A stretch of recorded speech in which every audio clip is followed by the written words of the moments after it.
Welcome, everyone. Tonight is Tuesday, May 29th. It's about 7 o'clock. Tonight we have a planning and zoning general meeting and public hearing. We are here in Town Hall in room 206 and getting right into it. The first item on the agenda in the general meeting is the 2026 Plan of Conservation Development, a discussion review of the proposed recommendations within the draft document.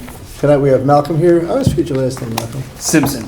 Malcolm Simpson from H&H. That's pretty easy. How do you forget that? It's like spit. That's good. Tonight we have Malcolm Simpson. It's going to be here. Does Malcolm need an introduction? You want to talk about what we're talking about tonight? No, what we're going to talk about tonight is the recommendations throughout the document. Really, what I did was put together for the commission the various recommendations out of each chapter. There's only recommendations that come out of chapters 6 through 9. Kind of color-coded them in the first 3 pages. And then we go through, because throughout, there's not only the recommendation, but I'll call it the justification or the backup for each. And those are the chapters: environment, transportation, community facilities, and the built environment. So I think the goal tonight was to kind of go through them and get a sense of if there's anything in here the commission wants to take out or change, and or if there's anything the commission wants to add. I know George had some thoughts that are worthy of discussion as well. Okay. It was well organized, by the way. This is very helpful. Yeah, that's awesome. You did this or Malcolm did this? I was able to put this together and just taking out of the early draft of those chapters. And They're all pages from the POCD. Sorry about that. Excuse me. I'm sorry. That's Cablevision. I don't want to pay my bill. Sorry, Malcolm. Welcome, buddy. Kick us off, sir. So, like Jeremy said, we're just looking at the recommendations that we've put together for your consideration, looking to see whether or not there are any that you disagree with, that you want to change, or add to. So, I mean, I can run through unless you have specific ones that you have issue with that you want to jump right to. Why don't you run through real quick, and Sure. then if people want to chime in as you're going through it. Sure. So starting with Chapter 6, Environment, Climate, and Sustainability, starts with environmental quality and protection. 1, create a separate conservation commission. 2, conduct a tree inventory and assessment. 3, prepare a community forest management plan. 4, prepare a tree protection ordinance. 5, evaluate the installation of green storm water infrastructure demonstration projects on public property. 6, integrate riparian protection into zoning and subdivision regulation. 7, consider additional wetland and watercourse protections. 8, continue to enforce regulation and maintain stormwater infrastructure. Okay. Now, question for one: some of these things sound like it cost money, and we don't have any money, which is fine. Mm-hmm. But relative to EPC, do they already do some of these things, like the riparian protection? no, I think this would be, well, you can see 6A talks about buffers as a condition of subdivision approval, prohibit new structures within buffers, require easements on riparian corridors in new developments. Certainly, I know the EPC does talk about obtaining easements where possible. Of course, it's voluntary, so some applicants provide easements, others do not. I don't know how far the EPC can go in terms of requiring them for P&Z. Now, one note is where we talk about subdivision regulations. As you know, the Planning and Zoning Commission doesn't see too many subdivisions. We see about one every year or We two. say a free split or something like that. Yeah. So I do know where in number 7, where Malcolm talked about additional wetlands and water course protections. Right now, we talk about native plantings in the regulated area, which EPC now requires. Regulations limiting sump pumps in basements and high water table areas. Of course, that was done somewhat through the stormwater management regulations recently adopted by the commission. And then we've talked for many years about sending letters to property owners who have a water course through their property, explaining to them the need to maintain the flow of the water, eliminate obstructions, et cetera. I highly endorse that last one. When we bought our house many years ago, I had no idea what the wetlands were and weren't notified. So that's still not required, Joe? Well, this talks about sending letters to property owners from the town, Oh, existing property owners. existing property Is owners. there a reg that requires new property owners to be notified?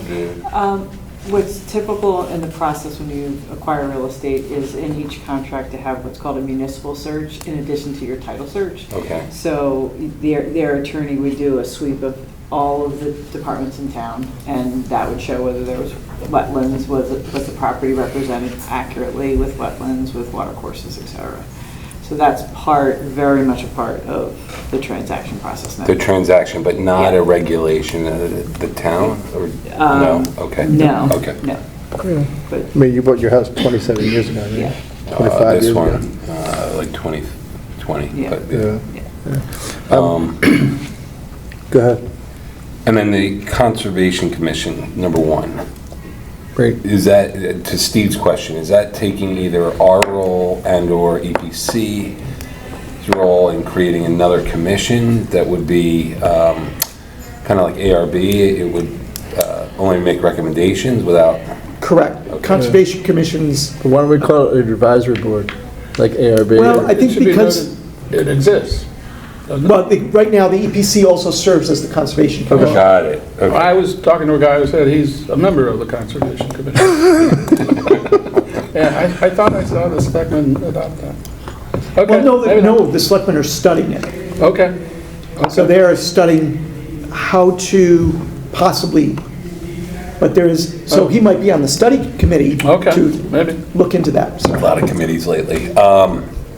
Okay, so, but back to my question, this would take some of the responsibilities of EPC Yes. and create because- a more focused advisory committee. That's correct, because EPC, very much like this group, a lot of their work is dealing with applications that come before them. They meet once a month, but they also have other roles, because right now they're also the Flooding Erosion Control Board and the Conservation Commission. So some people have brought forward, hey, your group is meeting once a month to hear applications and do all that work.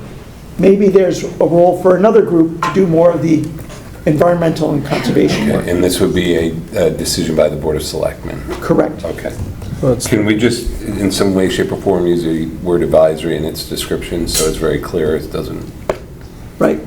Or, as you noted, John, maybe yeah, it's, commission to me Yeah, suggests yeah. an elected official. or with power? or you Yeah. could say that that is, Me too, that's what I would be said up to the Board of Selectmen. This board cannot create a conservation commission. Yeah. nor- Okay. So maybe we can tweak that recommendation by saying this can only be done through the Board of Selectmen. An advisory commission or something? Okay, well, we can have words with that, but that would be my only request on there. Let me fast forward another one. Just in a global perspective, some of these recommendations, do you see like a conservation commission in other towns that you've worked in? Are we going to be the first one in the state with a separate conservation? Okay. So you've seen these before, and it's, Yeah. from the best practices standpoint, you're trying to pull in good stuff. This was specifically a recommendation by some of the boards that we met with, but it is something that we see in other municipalities. Some people like it, some people don't. I mean, it's just it's another set of more specifically targeted eyes on various applications that come in, right? They can advise, you can do whatever you want with that advice. It works in a lot of different ways in different places, but. Because the biggest issue with a lot of these boards and commissions is staffing them. Mm-hmm. Last I checked, we've got like 20 open seats on boards and commissions. Yeah, it's finding volunteers willing to do the work. Right, okay. Moving on to the next one. We did environmental, so now you're on climate change risk and adaptation. So we've got prepare a coastal resiliency plan, incorporate additional flood protection and resilience standards into zoning regulation, and consider reducing impervious coverage limits in certain residential districts. What were those certain residential districts? Pull up. Or is that just a blanket statement to say we're not going to consider it across the town. We're going Yeah. to be more judicious in how we evaluate that. Because now we have CAM. Right now, what we're talking about is on page 49, where we talk about, right now, building coverage limit in all zones is 20% maximum, Yep. and this recommendation, consider reducing it in the R1 and R2 zones, So the larger zone. where you might have an acre of property. And then 3B was consider establishing a maximum limit on developed site area in residential zones, which is not only building coverage, but includes driveways, patios, and other things. Because right now, people build the house and the structures to 20%. Yep. And then start adding Yeah, more yeah. pavement, driveway, patio, and Play courts. sport courts, You're allowed to pave your entire front lawn if you really want to. and your back lawn. Yeah. Okay, so the point of the story is we have to have this stuff in the town plan of conservation development if we later want to tweak the zoning code. Yep. So later, Yeah. if we say we want to tweak the zoning, we make it, instead of 100% lot coverage, we want to make it 50, including drives and all that stuff, it's got to be in here. Okay. Yeah, That makes sense. it also means that if, for whatever reason, you investigate any of these and they don't work out, you decide at the time that you don't want to move forward, you're not beholden to any of these. It's no harm, no foul. No harm, no foul. It's only that, if you decide to do something in the future and it's not in the POCD, that then becomes a problem. Bingo. Yep, we're on the same page, right? Okay, next. Sustainability, expand EV charging in Darien, consider expanding food scrap collection to schools, engage large property owners about ground management practices, consider incorporating sustainable green building requirements into zoning districts that permit multifamily and mixed-use development. The only one I'd add is the number 2. I know they were discussing using like more sustainable dishware and washing materials, so if you could just add something or find out what the latest is on that. I know. Yep. Like they're switching from like paper, like cardboard I plates from forget, paper yeah. plates or something like that. Yeah, they, I think with the new construction at Oxford School, they've implemented that there, and they were looking Yeah. to broaden that, but I didn't focus it on the details. In terms of expand EV charging, all of our, I think most of our shopping centers, I don't think there's any at Darien Commons, have EV chargers. Public. That's correct. Good Wives Now has one. We talked at the last meeting that Tesla will soon be adding some 8 others later this year. Some have private ones. I know David Genovese and the Corbin Project will have some private. And the question is, well, in fact, at the last meeting, we Heights talked Crossing's about, got them. we want to reference the public ones. Because, say, we talked about BMW last meeting, and BMW did confirm that their charging station is not for the general public. Yep. Yep. So somebody, BMW owner? It would be for someone who might be getting service Oh, done, or, okay. Yeah. so you For can't come customers. off I-95 to hook up? You Right, can't- Even customers. with a BMW, okay. Okay. So that would, so you're talking like in public parking lots, correct. Yep. like Center Street lot or Yeah, and train that's station, maybe commuter lots? something in Okay, town. that's fine. Okay. It's considered, okay. Anything else on that one? George, Amy? Nope. Okay, next, transportation and mobility. First one's a biggie. Reduce traffic congestion and improve traffic safety across the board. Why? That magic wand. Let's do it all. Expand the network of facilities and accommodations for safe walking. Create a network of facilities and accommodations for safe biking. Promote a culture of walking and biking in town. Improve multimodal access to the train stations. Update and modernize the vehicular wayfinding sign system. Plan for increased delivery vehicles and last mile delivery activity. Manage downtown parking to maximize customer convenience. Expand electrical vehicle charging. Okay. And the thing with regards to safe biking, I don't know if it's a state regulation or what it is, with regard to the sign to say share the road. Like on Hope Street in Sanford, it's a one-lane road, there's at least 2 feet of it that say share the road. And they painted it right there, right? Craig- Yeah, Craig Flaherty gives a big speech on that, so that's the same thing you're talking here. I mean, we've been trying to do that in Darien for at least 15 years. Yeah, I mean, that would be one example of it, but yeah, absolutely. Right, because we can do it on a lot of roads, we can't do it on state roads, right? Mhm. Becomes a lot more difficult. Right, that just comes out to the police department in time, right? So if the police department ever want to do it, stripe it like that, or Ed Gentile wants to stripe it, it's in here, we can do it. pretty much it, I right? think that this would also expand to all other kinds of bike-friendly infrastructure, bike parking, Right, that anything was- that's going to incentivize this, but a strong emphasis on safety, obviously. Because right? we're definitely big into bike racks at apartment buildings or Mhm. multifamily buildings, and I know they put a bunch of bike racks at the Norotan Heights train station. Yeah. I don't know if they're planned for the Darien train station, do they have them there? Bike racks and Yes. mopeds and stuff? Well, right like now, that? it's a complete and utter disaster. Yes, they do. Okay. typically. So we can make that a requirement. Okay. Any other questions on that, everybody? To the committee? No, but I do have a thought that I don't want to lose with regards to biking. Now that we have this hybrid class of electric bikes, The ones that nobody pays attention to the traffic ones- regulations? Yes. Yeah, the average age is 12. And how does that, have we thought through how we treat that with regards to access to our parks and recs? I bet you it's up to them. Parks and Rec. Somebody that comes with a car needs to come and get a permit, a daily pass. Have we Bikes, thought through that? Bikes, no. Like, Bikes, no. Yeah. yeah, manual bicycles, no. I But would this say- hybrid that, I don't want to lose that thought somewhere. Let me check on that. Yeah, Yeah, like a Harley Davidson's probably a no, but I bet you an electric bike Yep. and an 18-year-old person yep, with another Yep. person in the back, Yep. probably, they can get in. yep. I don't think we've ever been stopped on my little motorcycle thing. But I think it's going to become much more of a mode of transportation, and people will come much further afield, Yeah. and do we treat it like a car, or are we treating it like a bike? And then you also have that parking floor. Yep, exactly. Okay.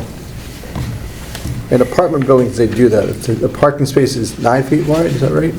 Yeah, so they break them into 4.5 feet. Okay. The wayfinding sign system, have any of these been implemented in the new developments yet?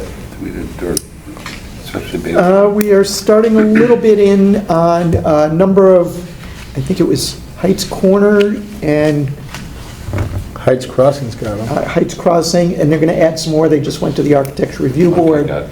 I think Old Kings Market is starting to put together some thoughts on that. They have them on the other end, like Evolution's on that way. Yeah, And I'm sure there's going to be signage and stuff for the Corbin. yeah, there- We put that into the resolution for Corbin.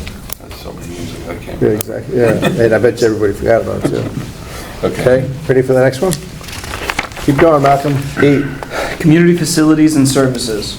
Overall recommendations include considering an environmentally sustainable municipal fleet policy, evaluate the installation of green stormwater infrastructure demonstration projects on public property, prepare a municipal green buildings policy, acquire adjacent available property for potential expansion needs, continue to monitor staffing, operational, and capital needs.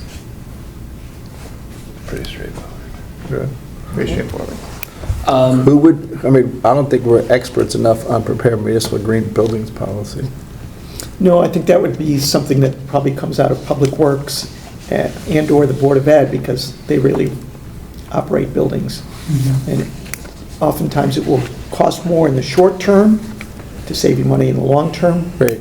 and the various boards have to consider that.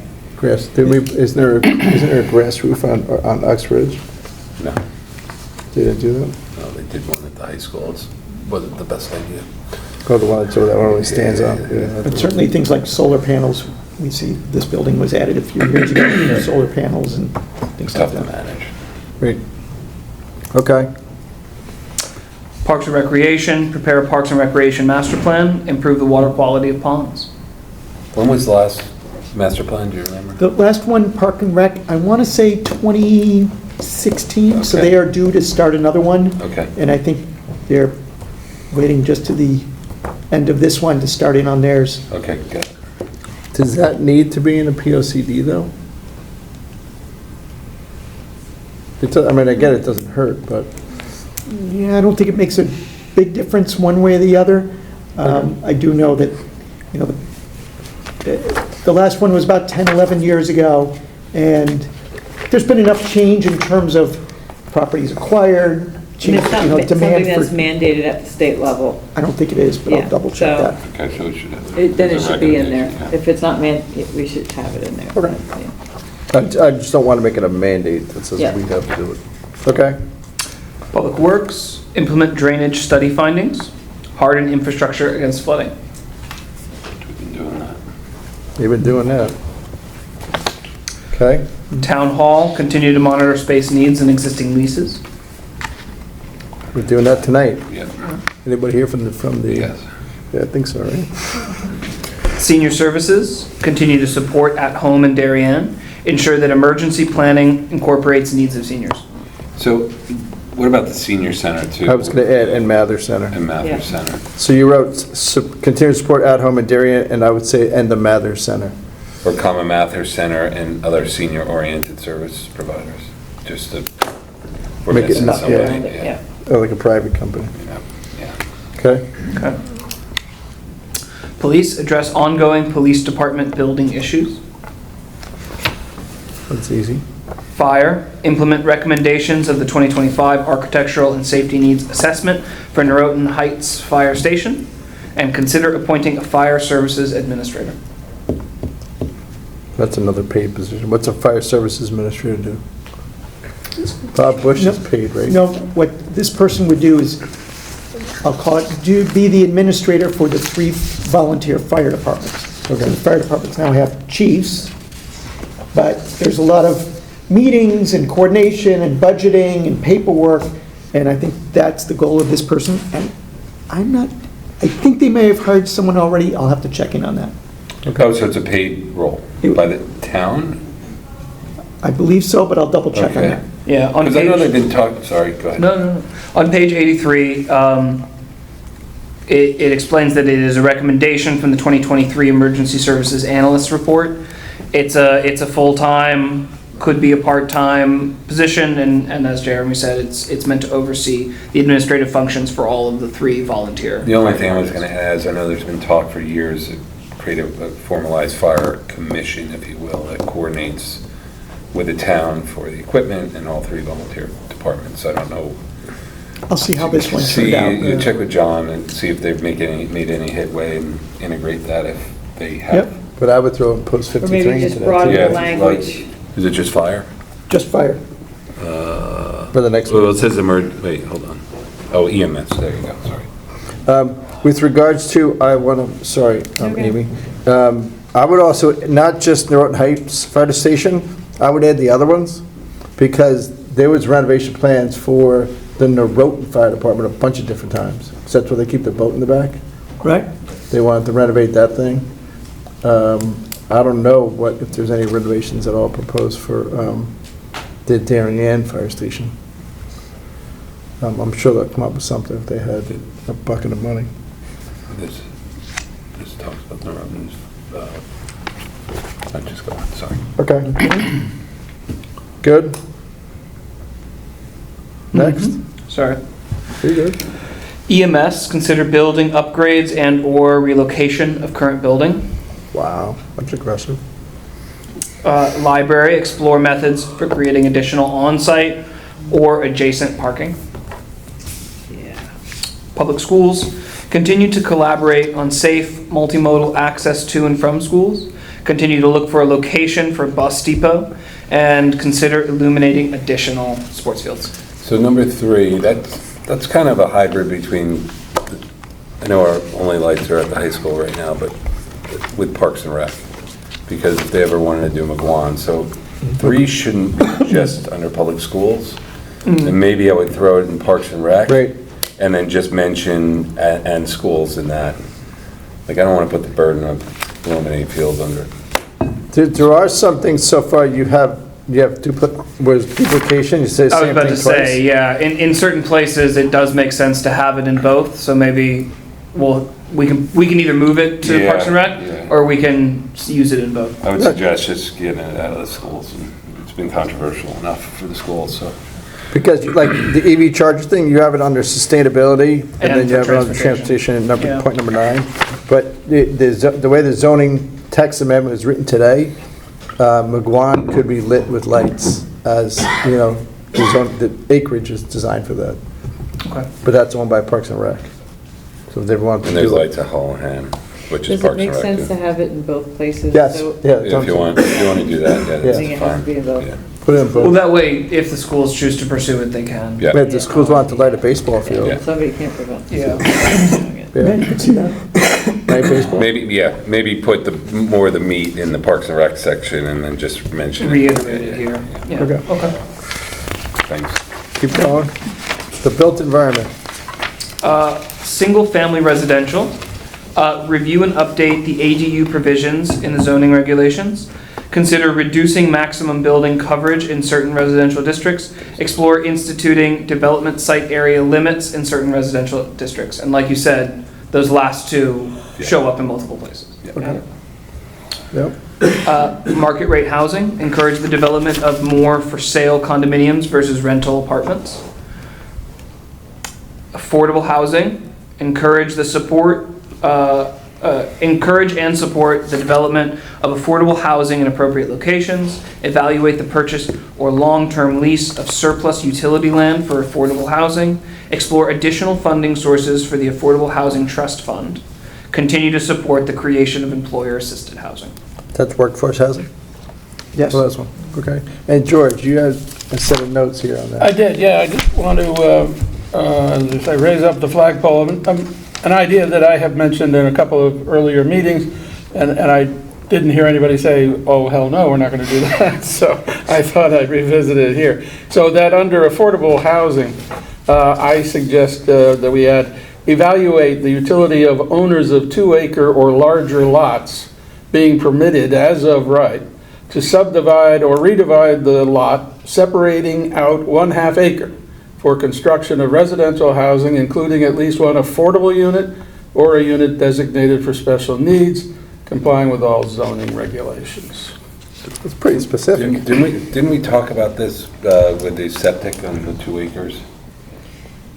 I think so, and we also talked about, I think the conversation I went. think, this I was- thought we brought it out to become up it to a higher level and be a more broader term, so it wasn't so specific. That's where I netted out on that. Yeah, and what I remember is we discussed if you have two, correct me if I'm wrong, two separate families living on property, you need separate septic, right? So 2 acre, In you theory, would, yes, yes, I mean, I can't think of a single transaction I've had where there's been a shared septic.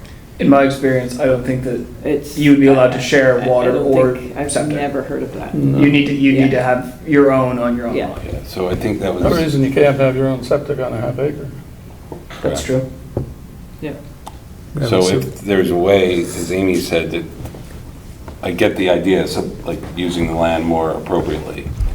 So if there's a way we can, not appropriately, efficiently, or you bring more utility to it, so we can bring it up a level that wouldn't kind of break our septic and other zoning constraints. I think it's a good idea, just that won't work, I don't think.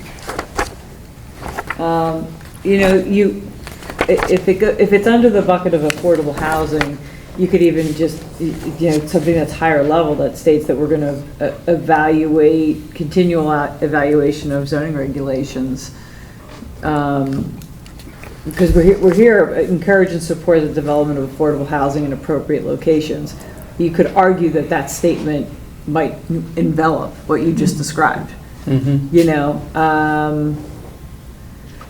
because the other statement of revised zoning regs to comply with state requirements, we have no idea what those are going to be, and that might also incorporate some version of what you've just described, you know? I have one clarifying question for you, Yeah, George, just- about the way that this is worded.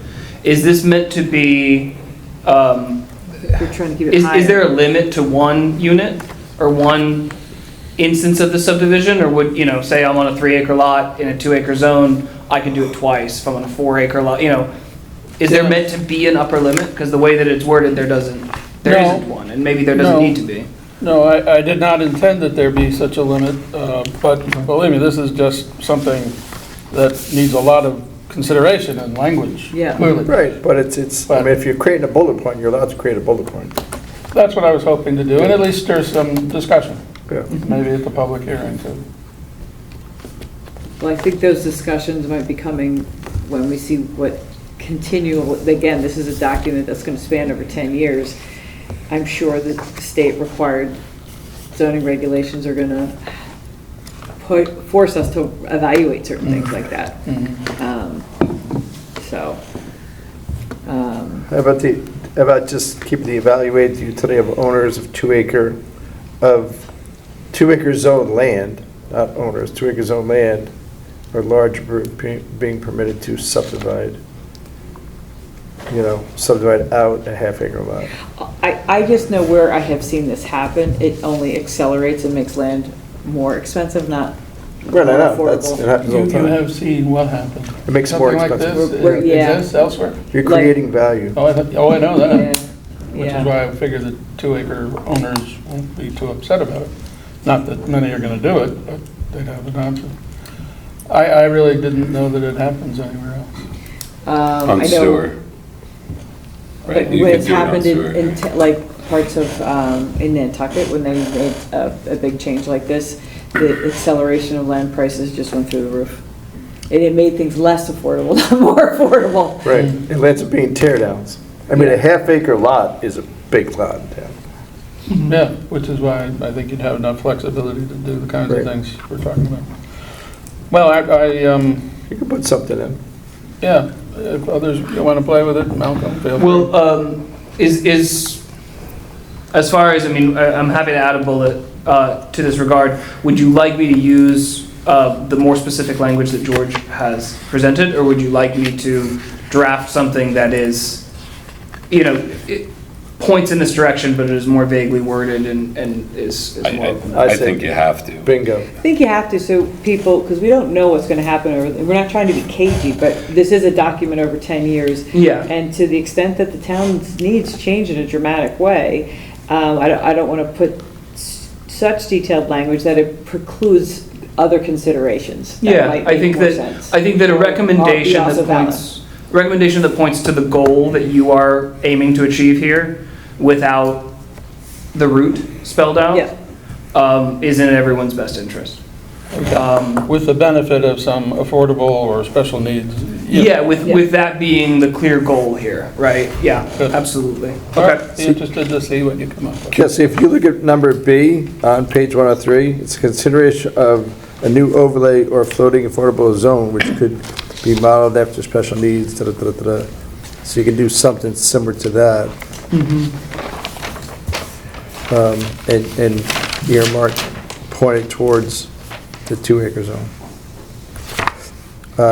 Question going up one prior to that. Evaluate purchase and long-term lease of surplus. What do you mean by utility land? What does that mean? Land owned by Aquarian or Eversource, I think that's what he means.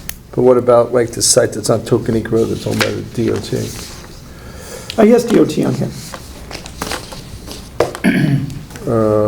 Not in this section, no? Or a different section you're talking about? What Page 103, number 103, 2. Okay. Probably DOT Eversource, got it, okay. Understood. So, can I go back to market rate housing? When do we go for, encourage the development of empty nester, 55-plus housing, and where does that fit in? I think that was in the single family. Okay. So that's there somewhere? Yeah, where was that? I just saw, where was that? That was for sale. Market rate housing encourages the development of more for sale condominiums versus rental apartments. Yeah, because Is my that? idea, And No, I'm I don't saying- necessarily age restricted, but it's a need that's gonna continue as people scale down and people can't afford, the starter home. They can kind of come into the community and come in and leave the community in a more approachable way.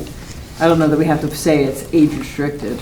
Well, I'm sorry, it's this plus empty nester, senior 55, so it's market rate plus. It would, So maybe we make that language Yeah. broad. because one of the ideas I was talking about with Jeremy was tweak the inclusionary number. okay. You can make it more for market, for rental and less for condominium. But you see what I'm saying is like, yeah, market rate condominiums make sense. But we also, in my mind, seeing the lack of ability to downsize, Yep. creation of empty nester, whatever you want to call it, 55 plus. So if that's either part of this or a second bullet, I'd like to see that. And I thought we mentioned it somewhere else in here, but I just don't know. As a recommendation, it wasn't included. Yeah. The only 55-plus condominium I know are in town is Pembroke 16, which Yeah, those but are... that's, isn't that higher though? That's 62. It's, right, Yeah, it's 55-plus, right. That's the only one I can think of. Settlers Trail doesn't have age. Yeah, that is too. Settlers Trail, Settlers Trail has Yep. age, yeah, that's also 62. yeah. Yeah. So Those are the that's, two. if, as a second Which- recommendation in market rate, I would like consider creating new zoning incentives for senior, 55 and senior housing. Okay.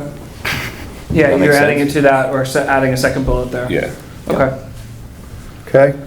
That brings us down to state requirements. Revise the zoning regulations to comply with the state requirements in PA number 25-1. Building form and height. Evaluate the application of historic preservation and village district zoning tools in the downtown.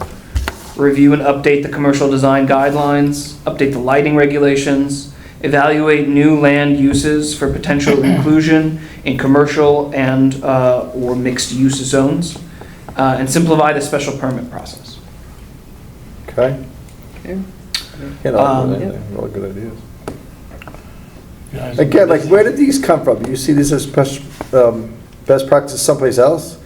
I mean, I've never really seen someone complain about the special permit process except for the state regulations. In some of the conversations that we had in our information gathering, particularly in conversations with developers, I figured that. we asked, what could we do to, improve the conditions? And they pointed, that was one of the things that they pointed to, finding ways to expedite or create additional efficiencies in the special use Yeah, I mean- permitting process. Why the Gleasons never argued or complained about the special permit process? He's sitting behind you, by the way. He likes I'm it. not turning around. He's not his head. Okay. Okay. Next? Future redevelopment. Consider rezoning properties on the south and east side of Old Kings Highway South from DO, Designed Office, to Central Business District, CBD. Consider a slight increase in the permitted density in the designed multifamily residential, DMR zone. Consider rezoning the Old We Kings don't Market. even have an increase in the permitted density. There's no such thing. There's no, No, what he's saying is change the regulations. Right now, I think it's 6 units an acre with density bonuses. Where? No, there's no, we have no regulations at all about density. Wait, what DMR? I don't think so. I'll double check. I'll There's coordinate none. with Malcolm. We don't have any FAR, any density No. regulations at all. there isn't a maximum unit per acre? Nope. wait, I thought, for DMR you're saying? For any of them. No. It's just based on FAR, Nope. It's No. not not FAR. even that. Wait. It's not based on They're in the anything. Heights, I thought we, Nope. It's just that overlay. It was It just- lands up being 15, 16, 14, 17, but there's But no that's- number. There's no top-down number. No number. Okay. I'll double check that with Jeremy, but I Yep. trust you. and there's a typo in number 2 too. Properties, down at the bottom. Last word at the page bottom. 104. On the right-hand side, this would apply to only 2. In number 2? Yeah. The number 2 on page 104, Oh, properties, there's a little typo.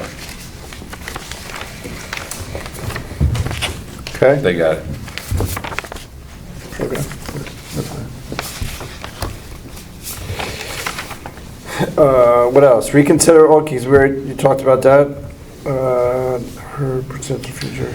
Yeah, Old Kings, and then consider incorporating sustainable or green building requirements into zoning districts that permit multifamily or mixed-use development. Okay. With regards to the one prior to that, which is 3, why is it so specific? Old Kings Market and the adjacent property and blah, blah, blah, blah, blah. That's just, I would have to double check on why. I mean, they're both fairly specific recommendations. I'll need to Yeah. confirm with Neil why. Would you like to see more vague language there of just, look, in general, looking for opportunities to rezone? Yeah, okay. because the one thing we did, Rezone zones adjacent to the CBD or something like that. yeah. The thing I think when you're from the southeast side of Old Kings, where is that? Maybe not. What's the stuff that's in Post Road, our Post Road West, or East? You know, when you get past 800 and all that stuff? That's all the one design story. business. Yeah. One old, small Victorian houses Yeah. and turned into offices for the most part. This is George I don't- Elder's recommendation. Yeah, I don't want to change that, that's for sure. Okay, George, you have a recommendation on that one? Another one on that, yeah, future redevelopment. It's the other one I have raised in the past and just wanted to highlight today, where, and again, just trying to write up something for this purpose, I would say, consider eliminating the option of a third story and limiting the height to 35 feet on commercial and residential buildings from Leroy Avenue and Post to Brookside Road and Post. Yep. Good. Yep, Yeah, I concur. yeah. I mean, I think there's one building that's 3 stories now. Yeah, yeah, and we can't do anything about those, but Right. just don't want any more. Yeah, I got you. Good. So you'd have to, Well, you have that whole development too, the Royal, right? Oh, no, that's Brookside. that stops Oh, at Brookside. Okay, there you Yeah. go, you're right, okay. Yeah. So it's Brookside. No, that covers, Yeah, that would be in there. be in there. It's all right, it's already Yeah, there, yeah, okay. grandfathered. I'm just trying to picture what's there already. I think what George is trying to eliminate is creating a much longer corridor with Yeah. way. The canyon. Canyon. Canyon effect. Yeah, Yeah. yeah, Perfect. We just have, yeah. we got to make sure that's right. Okay, got it. That's what we talk about, if we did it in the future.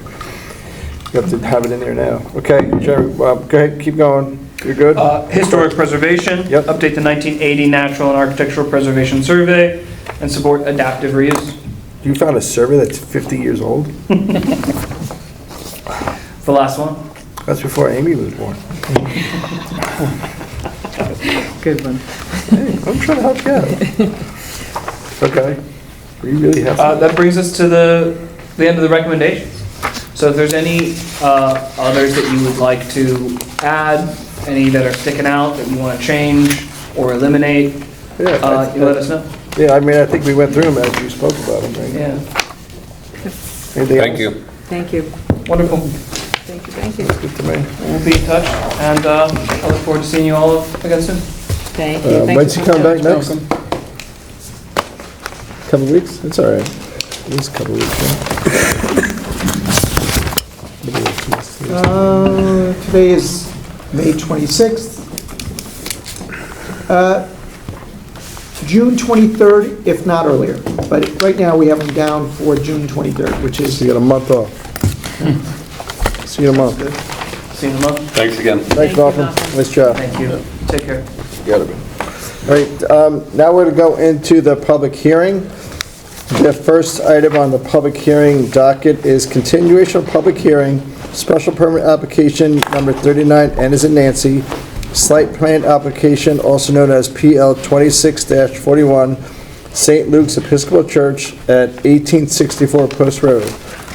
Proposal to construct a new 2-story addition to the person-to-person food pantry, locate the Power School playground to the front yard of the educational building, construct a new sports court with associated lighting, reconfiguration of the parking lot, and install handicap ramps and lighting, and perform related site development activities. The 4.94 plus or minus acre subject property is located on the south side of Boston Post Road at the southeast corner of the intersection formed by its intersection with Rings End Road, shown as Fester's map number 49 as lot 54, 55, and 56 in the R1 half and R1 residential zones. The hearing opened on April 28, 2026. A couple editorial notes. This talks about relink the school parish playground to the front yard. That's been removed from the application? That's correct. Okay, that's what I We are thought. going to reapply shortly. Yep. So that, we're not talking about that tonight in a large fashion. And where we left off in this, a lot of this is going to be concerned about drainage tonight? Is that right? Go ahead, Fred, take us away.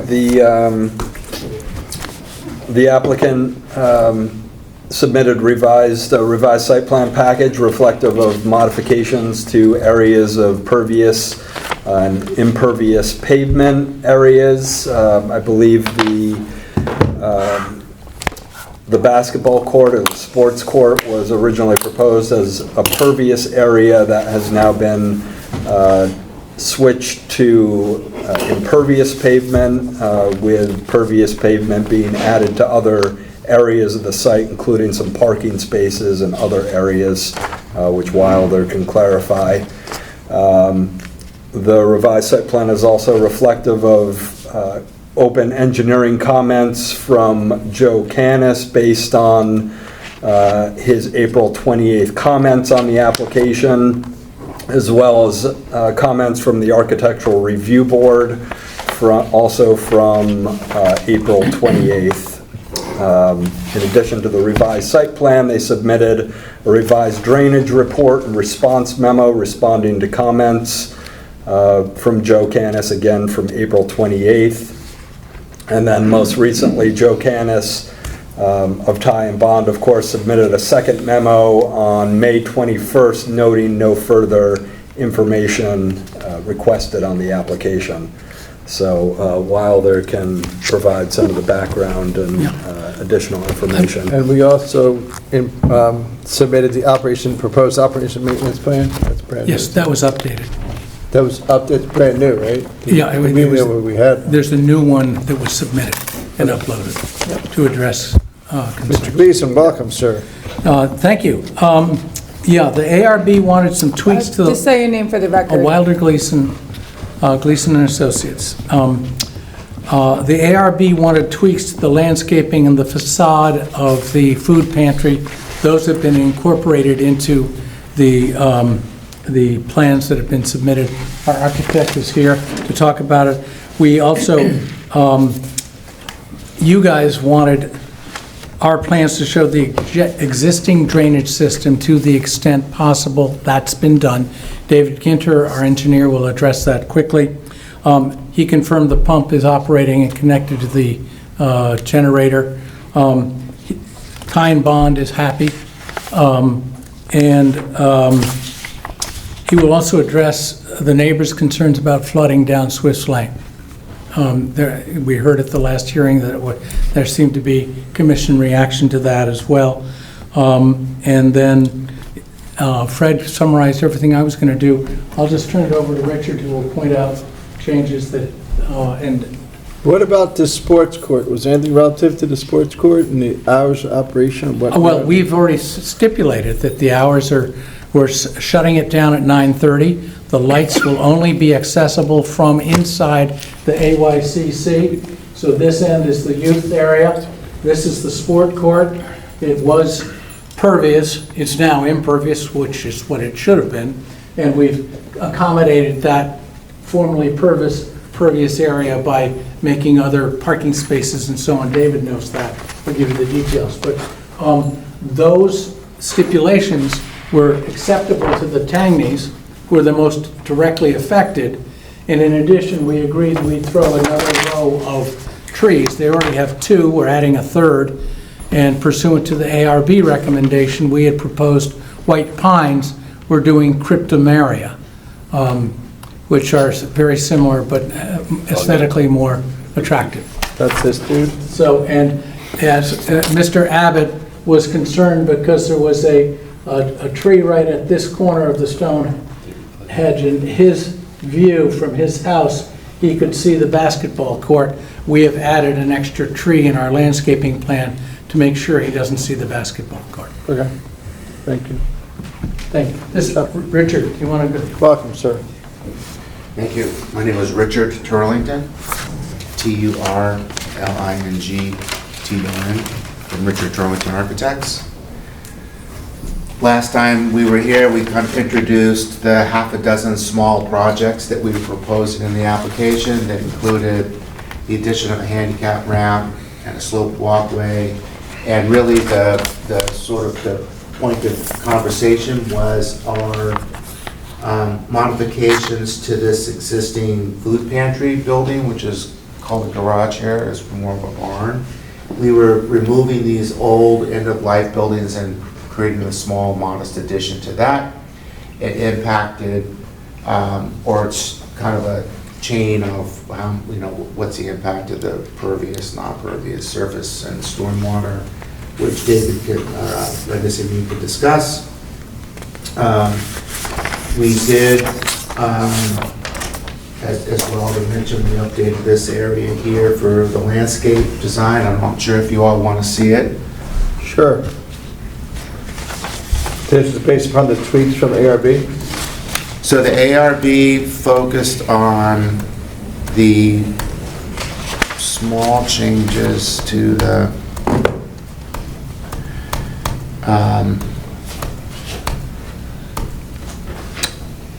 building itself, which I'll show you here in just a second. Find the right drawing. So I'll get to the landscape in a second. The ARB wanted us to widen these doors and add an overhead lamp above the doors, and there was a new man door we were proposing here, but they asked us to relocate it over to the side, which we've done. That's really the extent of the request. So it's on the side? It's on the side. Actually, it's existing. Okay. They just wanted us to put it back.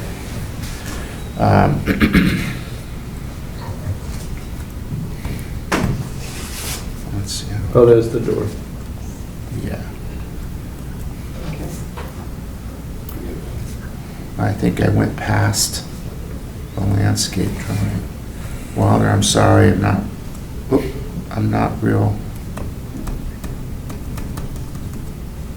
good on your, I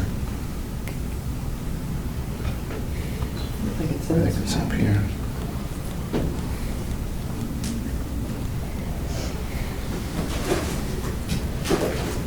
So this is the line of tree, this is the proposed tree for this area that we've added, and we've added one more as well to mention. That was really the extent of the changes. Is that one of those green giant things that grows a foot a year? That this thing here. It's a cryptomeria. That's hard. I don't know, it's this thing here with a little cardboard cutout dude you can see on it for scale. They are a lovely tree. They are. The green. They are a lovely tree. The green. Evergreen. Yeah. There you go. They get big All quick. So that's, that's just a recap of where we're at tonight. It's pretty minor. And you did say the pump. So I want to let David address all the drainage issues from Redness. So we don't have Lake St. Luke's anymore? State your name for the record, David. Sure. David Ginter from Redness and Mead, professional engineer and certified floodplain manager. So we have obviously addressed the comments from Joe Canis, as has already been stated this evening. We did go out and inspect the pump. We physically opened up the structure, ran all the pumps manually, confirmed that they are pumping at a combined 17 gallons per minute, which is less than what was previously indicated and assumed in our drawing in our calculations. I think the original drawings had indicated 30 gallons a minute, so it's a little less operating at the moment, but the pumps are running. We did... That's 50% less, last I checked. Yeah. 30 to 17? Correct. Okay. But the original calculations, as best as we could tell, did not include any pump discharge.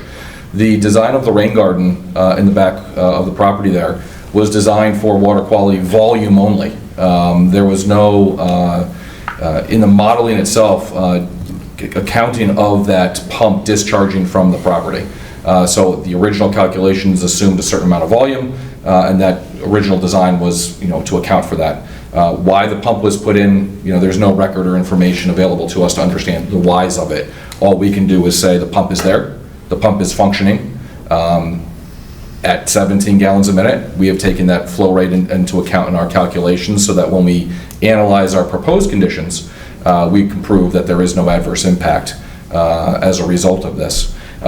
We did verify that the... If that pump were to operate at its efficiency, would that minimize the effects of, quote, St. Luke's Lake? No, not really. So we have, in 100-year storm event, since that's what we have to model, we have about 19.5 cubic feet per second of water getting into that Lake St. Luke's, if you will. And that's coming not only from the St. Luke's parcel, but surrounding properties that are just naturally draining towards that low point. That pump at 17 gallons a minute only discharges at 0.04 CFS. So 0.2% of the incoming flow is able to leave via that pump. So that pump in reality was really not doing anything during a peak storm event. All it will do is assist any long-term ponding out there, but during the height of a storm or immediately after the storm, it's just, the volume within that low point is the volume within the low point, and that's what you're going to see flooded until either the ground can absorb it, old farmers' drains that exist out in that area can take the water to wherever the old farmers' drains go, or the pump is able to discharge that water out of there. In your analytics, did you ever consider modeling what would happen if you did get a higher efficiency pump in there? No, we did not. Because that would be diverting additional flow into the state system within Post Road. Into the street sewers. That's correct. So, our mandate is not to increase peak flows to any one point. And that's what our analysis shows. We have a couple of different locations that we've analyzed here, and we've proved that all of our proposed infrastructure, the porous asphalt that we're proposing, the on-site detention system, all of that is providing the reductions in the peak flows to any point of study that we're looking at. So to summarize, that area of the site is performing as designed, as Yes. presented, other than the pump is, 40% less efficient. That is correct, yes. But that whole area is performing as designed. That is correct, yes, sir. Thank you. But they're redesigning it, that's the issue. They're putting more pervious surface. What does the rain garden do? I'm sorry. What does the rain garden do? Yeah. It was designed to filter runoff from past projects where there was an increase in impervious coverage. I believe the YCC building was when that was installed in the associated parking lot. And it was designed to be, and I apologize, I don't know the exact amount of wetland, or not wetland soil, the rain garden soil mix to filter any runoff through it before it gets into the groundwater aquifer. But it is an open bottom system. There was a clay layer, as best as I can recall reading through some of the past information.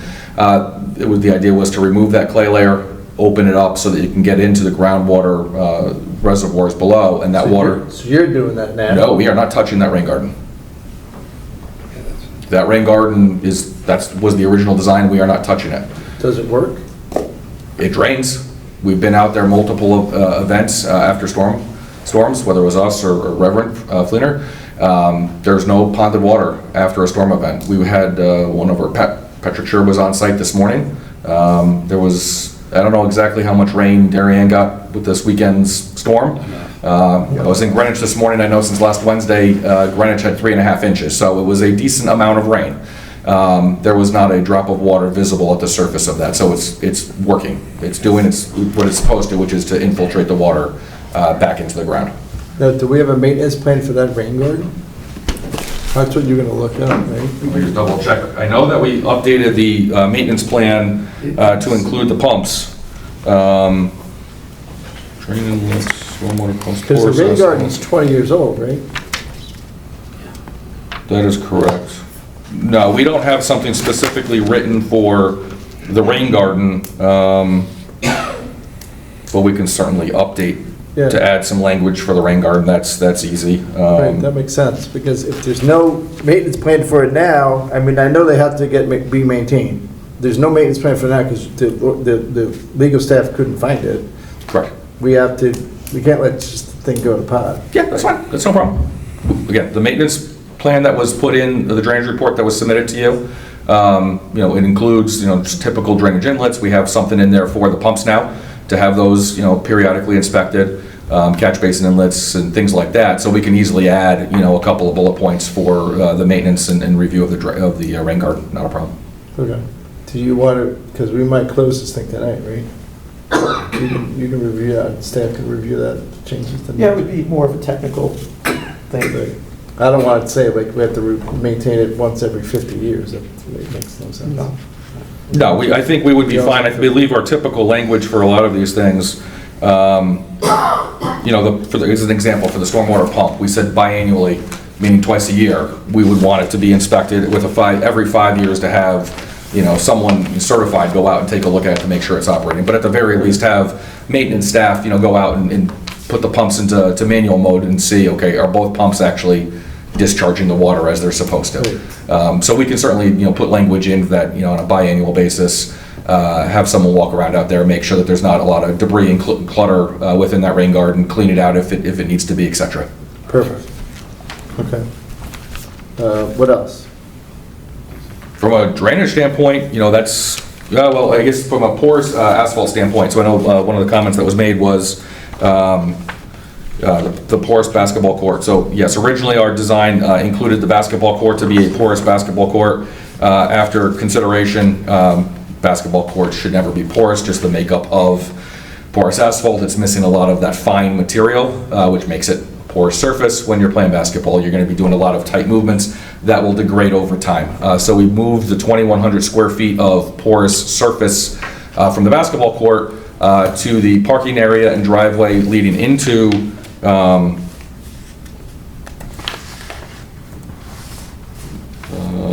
these are the old plans. These are not our updated plans. I don't know if you have our updated plans. If not, I can certainly point to it. It's easy enough to point to it. So the updated set of drawings, so down here was the basketball court that we had as porous. That is now proposed to be standard asphalt. The parking area leading to the basketball court and that drive aisle is now going to be porous area, as well as the two parking areas here in front of the YCC. We've also converted those to be porous. So 2,100 square feet approximately was what was proposed in the basketball court. Between those other three areas, now it's 2,400 square feet, so we're actually increasing the amount of porous surface from what was originally proposed to you when the application was submitted. Okay. Then the last thing, if you could just touch on what Joe Canis's tweaks were. I didn't see his letter. I mean, I get that he signed off on it. Sure. But, it was 4 points, very simple. Over just nomenclature on the plan. Yeah, so the first one was to show existing water and sanitary sewer services on site. We've indicated where the water lines and the sewer lines run to these buildings. Our drainage report previously indicated that we did not do soil testing due to the snowy conditions leading into our filing. We have since done the soil testing and confirmed where restrictive layers are and have designed all the porous areas to be above the restrictive layers, so he's satisfied with that. He questioned the pump for the discharge and what was the condition of it, so we've already talked about that. We've inspected the pump and we're good there. And he asked that a hydraulic analysis be performed for the new storm drainage pipes in accordance with Standard 5 of the drainage manual, so we've provided those technical calculations to prove that the proposed piping can handle the anticipated flows. Okay. And then his May 21 date says no further information is requested. Correct. Fantastic. All right, thank you. George, any questions for this gentleman? No, thank you. John? At this time? Fantastic. You're excused. Excellent, thank you very much. Thank you. What do you got? What do you got, Marvin? We're done. What do you got? You done? We're done. All right. I'm going to ask the general public if they have any questions. Yeah, you should. Anybody in the general public like to speak to this application? There we go. Please. I think you were Lake St. Luke last time. Yes, I'm wrong again. Just Craig to- Abbott, Swiss Lane. I submitted some questions the last time. I think, best way to, I didn't prepare remarks, but the best way to approach this issue of the water drainage is to take a look at the diagrams and the volume of diagrams that came in with this last report, which I tried to go over. When I went over it, first thing that surprised me was my property was included in the green diagram as part of the rain drainage area. I don't mind being included, but This is part of the study area, they call it. that's right. It's part of the study area. You do cross lines. And the other part that struck me was that there was a statement in there that there was no wetlands in the area. You read that as well, I imagine. There is wetlands on the report that I saw. It's exactly, the other side of the parking lot that's in there. So I don't know why that was included as no wetlands. The other part that I would draw your attention to. Wetlands has a technical term. Wetlands is a generic word, but wetlands means there's an organism inside the soil. Correct. So now we're getting back into where does the water go when it arrives? And I did provide some photos for Mr. Gleason and for the company that is doing this study that shows the amount of water that is in the area and does not drain off. And I think the issue that I'm trying to drive towards here is that, and I said it the last time, there were as-builts that never worked. And I think that's the problem that we're faced here. The pump doesn't pump out, and there are other discharge areas that go into what was labeled as a wetlands. Maybe it's not a wetlands today, but it was labeled as a wetlands. So what you've got is another set of reports that addressed the issues you raised, but doesn't look at the whole situation in terms of the amount of water and volume that comes into that area and then flows to Swiss Lane, which is highlighted in the south portion. It says, this drains into Swiss Lane. So that's, I think, as much as I can add to this, other than there was a lot of reference to other reports that had gone on before. I couldn't access those. The amount of time I had was only submitted last week. Mm-hmm. But I would have expected those to be included in the report if they were going to be referenced in the report, rather than reference something you can't. Maybe you were here in the board at the time, so you know. Right. But I don't, and I don't know that everybody in the board would. So those are my comments, and I just said I'm all for St. Luke's. I mean, I'm a neighbor. This has nothing to do with even my religious preference. We all want to go to heaven. And I'll leave it at that. Thank you. Could I just follow up with a question, sir? Mr. Abbott? Mr. Abbott, you have a question. Can we ask you a question, sir? So your concern is just the water in the area that is designed to collect the water, is that? It's water in the area that's designed to collect and pump out the water. Eventually. Pumping, from my observations, I've been over to the property many times. A couple times the pump wasn't even working. I've, pointed that out. But I don't believe it's ever been able to pump water uphill at any level. But if I went there Drain the today, would area. I find water? Say again? If I went there today, would I find water? I really didn't. If we went there today, Yeah. is there ponding there today? There isn't, but there's water in the drains. Yeah. That's stagnant there, which you'd expect. But when you go up and look where that water could empty, it doesn't go to the post road. It empties into the wetlands area that I'm referring to. All right, let's. And they're empty. They're pipes that come out there. See, that's why, the wetlands area, that's what I was trying to understand the rain garden better. So, if you, Can I ask a qualifying question just I before? want to find out where this wetlands are. That's what I want to ask you. Right. Where do you think the wetlands are located? Look at the map behind you. And can you tell me where you think the wetlands are? Yeah.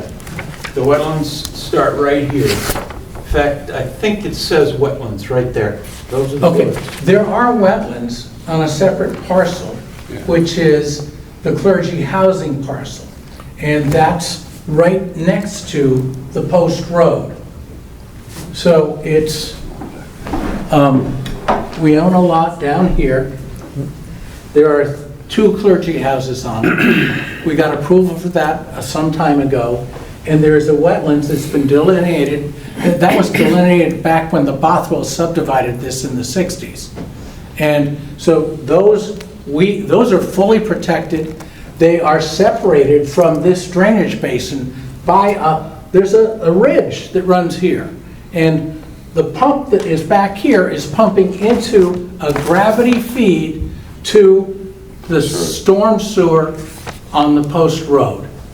And so those wetlands have nothing to do with the drainage and detention that we're talking about for this project. See, that's what the engineer said a minute ago. If the drain, now it's running at 50, it's 17 cubic gallons a minute, right? If it went up to 30, it's going to pump more water into the Post Road, which may not necessarily be a good thing, right? But because of the state regulations that he was speaking of, but it's pumping enough water, and it was at the rate it's being pumped. That's what they modeled into their calculations, and that's what our third-party engineer, Ty and Bond, reviewed and signed off on. And let me ask a separate question: Did Jeremy, the documents that the gentleman's speaking of, did Joe Canis have access to all those? I would assume yes. Not necessarily, he only has access to whatever the applicant has uploaded. Okay. So are these other, it goes back to you. Are these other documents that he's talking about, are these important? Should I No, sit not down? necessarily. Yeah, you can sit down. You know, those documents just help tell the story about what the existing drainage infrastructure is in the back of the property where we have all this, flooding. At the end of the day, our analysis did not take into account any of that existing infrastructure per se, right? We modeled what the pump discharge rate was because that pumping does help alleviate some of that flooding. But at the end of the day, if we did not look at any of that, it wouldn't matter because we have proven in our calculations to that low point, because we didn't want to have any adverse impacts there, our volumes and the rate at which water gets into the combined low point, whether it's the pump or the rain garden basin, we are reducing over existing conditions. So the fact that we've even modeled the pump in there was, almost an above and beyond, just to say, we're modeling how everything is generally working as best as we can tell, but to those points where that infrastructure exists, we are reducing, so we're not making any of those conditions any worse.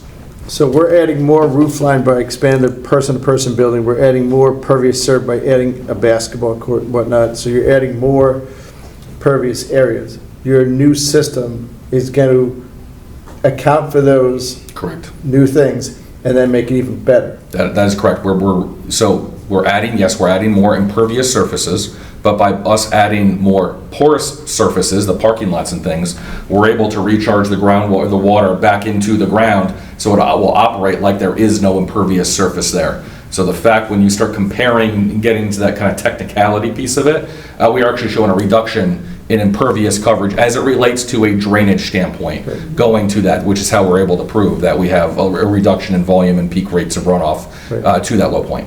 So we're making it, the short answer is they're making it better because you're taking out a lot of the asphalt and pervious areas and putting in non-pervious areas.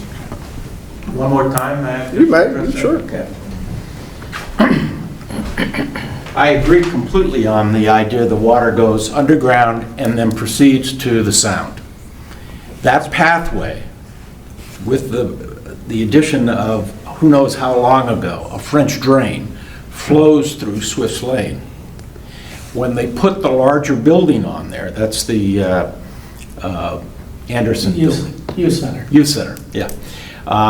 When they put that building on there, They addressed the issue of the water at that time by putting in the pumps and by believing, I would have believed with them, I did, that the pumping out to the post road would alleviate any of that water that was coming through the Swifts Lane property and onward down to the Sound.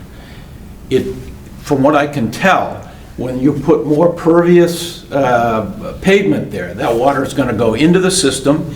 It's going to drain into the lowest area, including that area we're trying to pump out with the inadequate pumps, and it's going to continue to flow onto Swifts Lane, where we've had flooding difficulties, which I've reported, during the last time we were allowed to report that. So, anyway, I don't have anything else to add. I think you got my point. I would value what I said when I started my comments 2 weeks ago, which is I'd like to get it verified that this works. If it works, then it works to what it's designed to do. Possibly, I don't believe it's ever fully worked. And I don't believe gravity will take the water from the area where the pumps are up to the post road. It's uphill. Water could go uphill, but, okay. Thank you, sir. Thank you. See, Wiley, your job is to have your consultant make him satisfied. I don't think it's my job to satisfy a neighbor. Our job is to satisfy you that we're complying with the regs. Correct. And your consultant said we are. And that water has forever flown between Mr. Abbott's property and his neighbor's property in a significant storm event. And the watershed for that is not only our property, but a portion of his, to his great surprise. And that water will continue to flow in a significant storm event. And there's nothing we can do about it. But David, you're saying improving the situation. But David, you're saying it's going to flow less. If you look at the modeling that we've done, there is a very small amount of reduction in the volumes.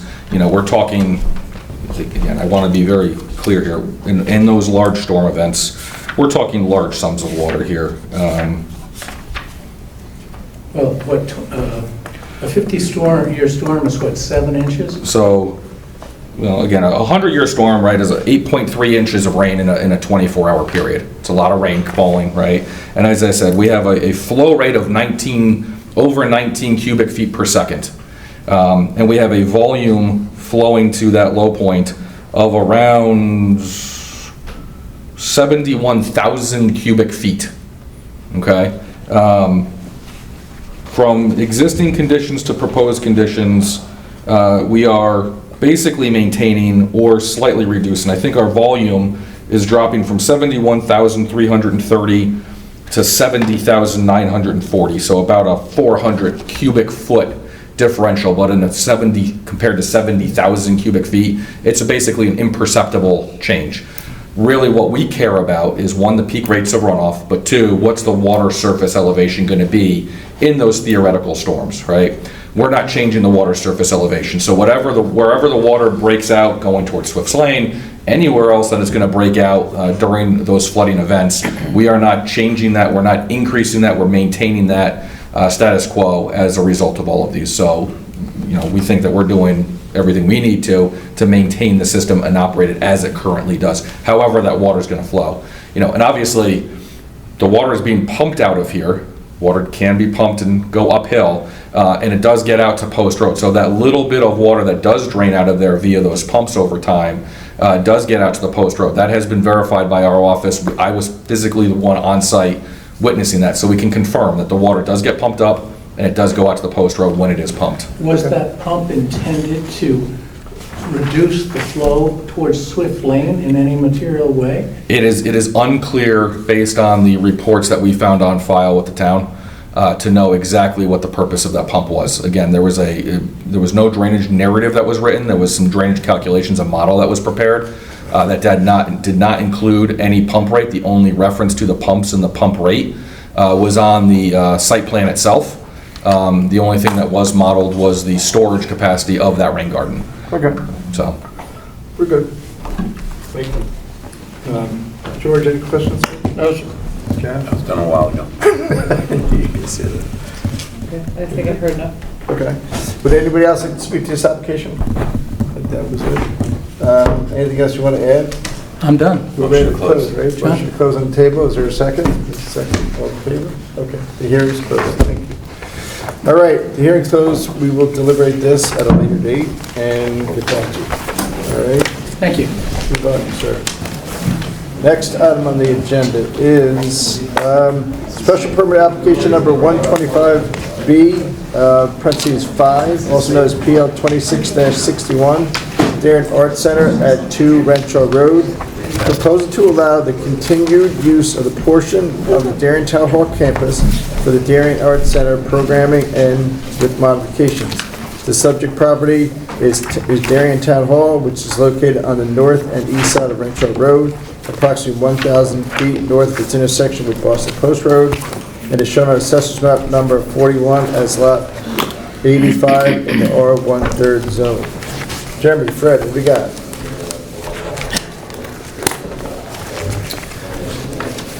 You'll recall that the commission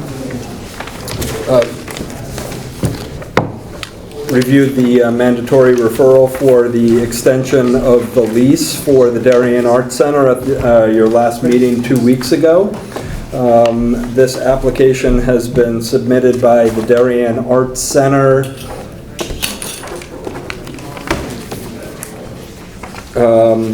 as a special permit application to amend their special permit.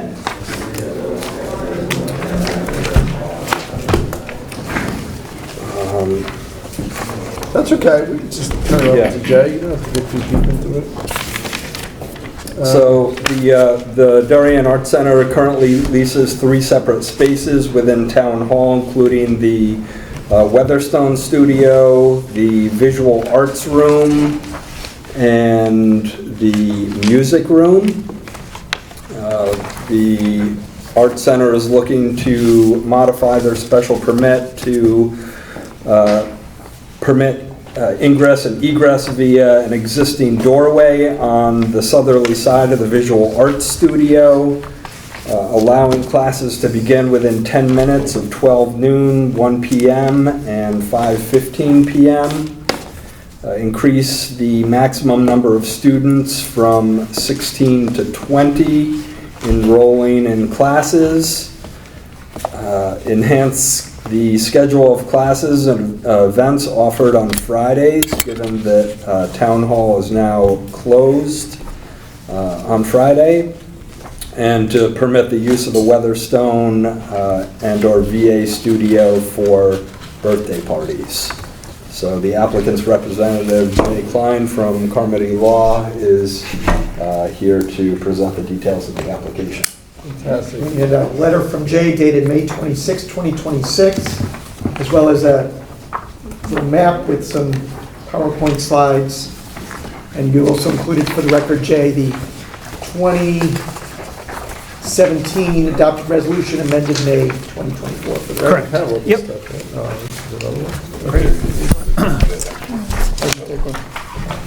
Jay, welcome, sir. Great. Hey, thanks so much, everyone. For the record, Jay Klein, partner at Carmody Law, here tonight on behalf of the Darien Arts Center.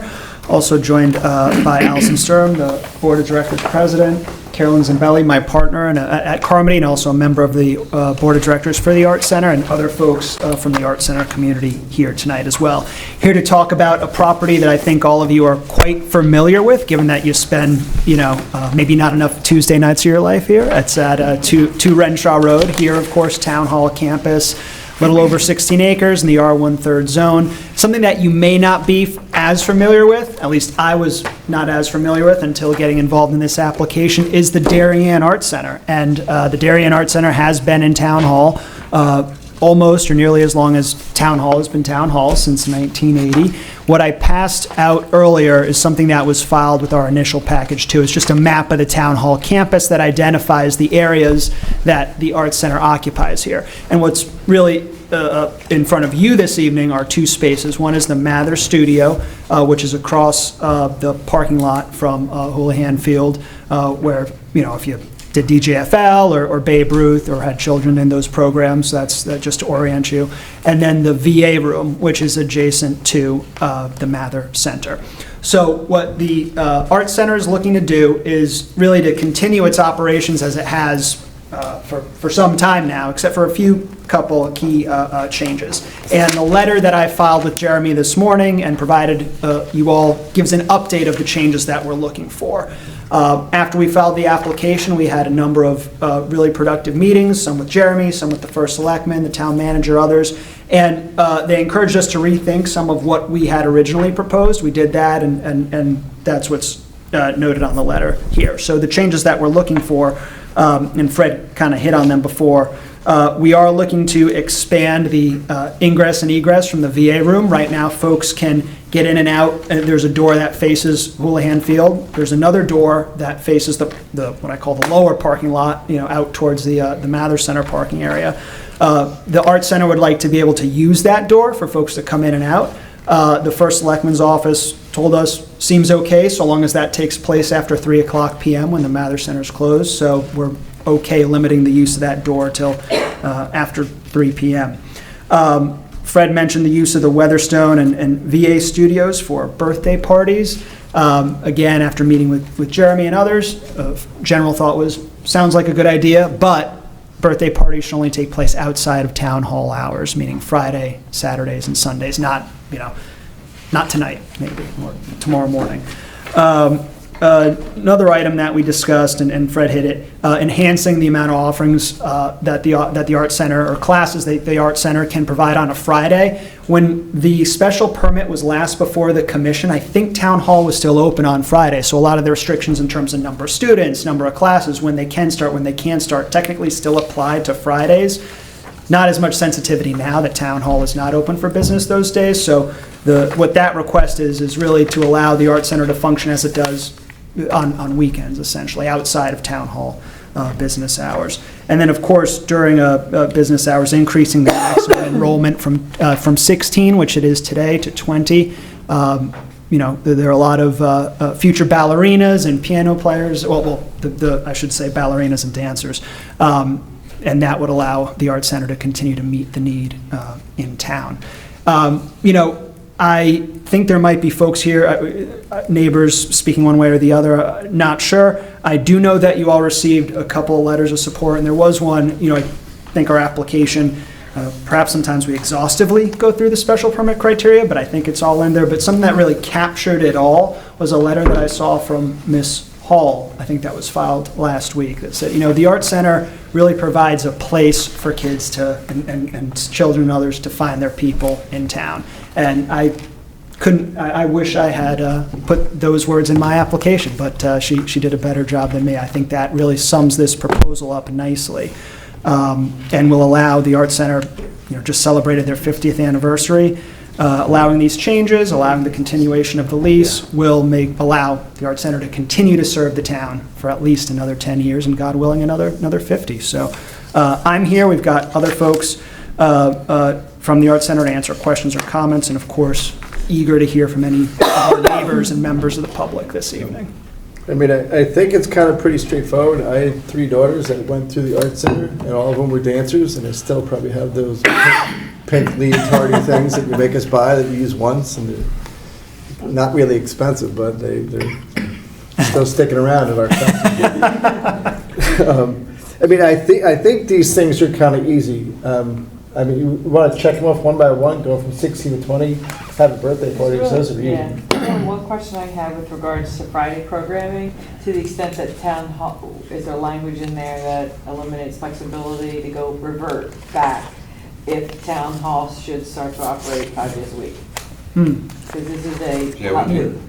I like that idea. Yeah, because, I don't see a conflict now, Right. but in the next employment negotiations, there might be a change, and then it is a conflict, so. Right, yeah. I wouldn't want Town Hall to be precluded from having operational hours on Fridays if they needed to. Yeah. I don't know what the conflicts would be, Right. if any. Right. But Yeah. No, Let me ask you a question. Are those provisions in the lease? They are not in the lease, I think, and my partner, I'm looking at Carolyn because she's been handling the lease negotiation, but there are some things that we've kind of kept, the lease is focused on certain items and the special permit is focused on others. But I think that type of condition is something that is, certainly appropriate and would make sense. The Art Center, we want it to function well, we want the campus to function well. Best use. So Jeremy's gonna add something. No, that's exactly correct. Carolyn and Jay have done a good job of keeping lease terms separate from, I'll call it special permit terms. So lease is relative to the types of things you would find in a lease. If someone puts a nail in a wall, who's responsible, all those things.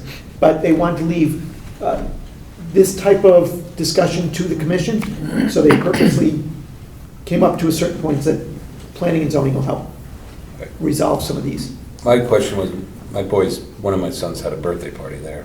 Now we're talking probably about 12 years ago. So why do we even have to worry about birthday parties? It's a good question, John. It came up a couple weeks ago, and it wasn't as clear as it could have been. Okay. So my suggestion today to Jay was, why don't we make it as clear as can be? Got it. Okay. For future commissions. And like the door use too? I've never seen that in a special permit. I'm just... It seems pretty particular, I guess. It's straightforward, but it just...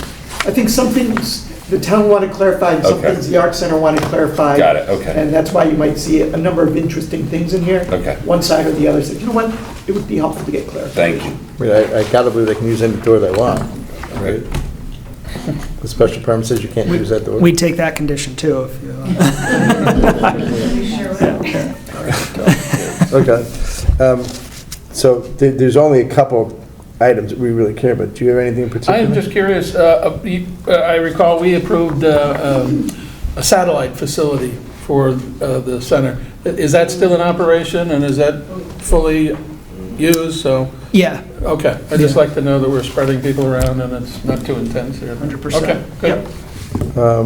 And then, my big thing is Bob Bush wrote a note that said he was concerned about certain things. One was relative to storage, and one was ingress and egress out of the building. Have those been addressed? Yeah, so obviously, we're not making any structural changes to Town Hall, so there's no change besides allowing us to use, as Mr. Sheedy mentioned, the door that's there. So I don't think there's a challenge in terms of ingress or egress. In terms of removing the items that were stored in halls, et cetera, those items have been removed. I let the fire marshal know last week. It was a long weekend, so I don't know if he's had a chance to get down there yet, but we did take care of that. Because the most important thing to us is fire exit. 100%. Yeah. Somebody drops a cigarette and the kid's gonna run out of the building. Right. You gotta right. get them out of the building. Right, 100%, 100%. Yeah. Okay. That's fine. There's nothing really that jumps off the page, right? No, okay. Other than my Friday comment, yeah. Okay, agreed. Is there anybody in the general public wants to speak to this application? You can be a pro and a con if you want to, but you don't have to. Or you make the youngest one do it, huh? Absolutely. Trial by fire. That's peer pressure. Welcome. Yes. Good evening. I'm Katie Cavolo. I've lived right behind the DAC on Cherry Street for my entire life, and I've danced there from the time I was 2.5 until my graduation from Darien High School in the spring of 2024. And I just want to say, as a rising junior at the University of Virginia studying creative writing and film, the DAC has been indispensable to my development both as a person and as an artist. Not only has it given me my closest friends, my time as a member of the DAC's company has also shown me how impactful and life-changing community-oriented art can be, especially to children. In a town like Darien with such exceptional sports programs, the DAC is instrumental in introducing our town's children to the world of the arts. I vividly remember watching the DAC's production of Nutcracker or the end of your show when I was little, and how much inspiration and ambition I gained from the older dancers who became my role models. As I got older, it was even more empowering and enriching to realize that I was becoming that same role model to a new generation of kids. I think every company member at the DAC will say that one of the most rewarding parts is when the little kids shyly or sometimes very excitedly come up to you after a show. And one example of this that I'll never forget is a mom and her daughter coming up to me after a show and the mom telling me that her daughter had said during intermission that she wanted to be me in my evil fairy queen costume for Halloween. I strongly support the Darien Arts Center and its continued occupancy of the Weatherstone Theater, VA room, and music room. And just to give some context, I do vividly remember being told we couldn't use that door. It's a thing. We didn't know why, but it was a thing. I don't think we know why. We don't know why. Now, hold on, yeah, I have a couple of questions here. Hold on. One is, do you still have your costumes? Yes. Yes. I thought so. Yeah. And two, I think that's actually unfair because my daughter graduated from UVA last weekend. Oh my goodness. Wahoo wah. There you Yes. But he has no bias. No bias, exactly. I was going to say that. All right, would anybody else like to speak to this application? Hi there. Kate Agresta Price, 5 Holmes Court. Seems like maybe we don't need to overdo it with public commentary, but did just want to lend my support. I think I started dancing and doing theater at Darien Arts Center in 1987. Who said it only started in 1980? I didn't realize how early I was. But moved back to town to raise my kids here and have 2 kids in Darien Arts Center programming. So I think it sounds like, fairly reasonable modifications. Thank you very much for your support, as well as the support for the annex, because that's been a fantastic location for especially the ballet dancers to really spread their wings. Fantastic, thank you. Anybody else want to speak to this application? I'll be brief, I promise. Your name for the record? Carolyn Zambelli, 27 Cherry Street.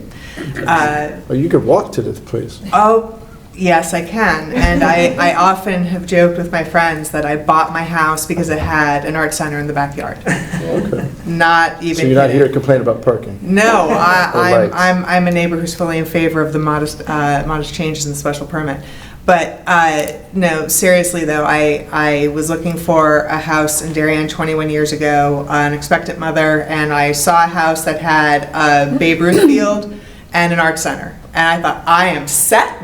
I am never leaving. And as it is, you've met one of my children tonight, and she benefited from the art center and every other amenity in town for her whole life.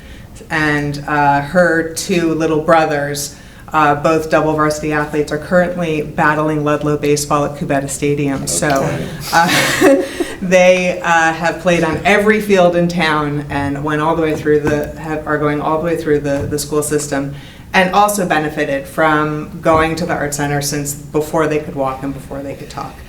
And just as a real estate lawyer and 21-year resident of the town, I just want to highlight a couple of the things that I saw in the 2026 draft POCD. And one of them is looking to our institutions to strengthen and help reach the goals that are identified by the town. I could tell you a lot of stories about being a performer, a stage manager, a parent, a student, a board member for 10 years, and also an acting executive director of the DAC.